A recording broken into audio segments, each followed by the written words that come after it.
தினமும் பசி இருக்கும். தேடல் என்பது உள்ளவரை வாழ்வில் ருசி இருக்கும். பாடல் போல தேடல் கூட ஒரு சுகமே. இசை பாடி வரும் இளம் காற்றுக்கு உருவமில்லை. காற்றலை இல்லை என்றால் ஒரு பாட்டொலி கேட்பதில்லை. ஒரு கானம் வருகையில் உள்ளம் கொள்ளை போகுதே.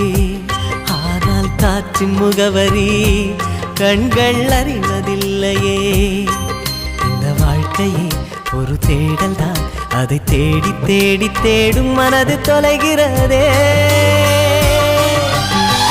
இசை பாடி வரும் இளம் காற்றுக்கு உருவமில்லை. காற்றலை இல்லை என்றால் ஒரு பாட்டொலி கேட்பதில்லை.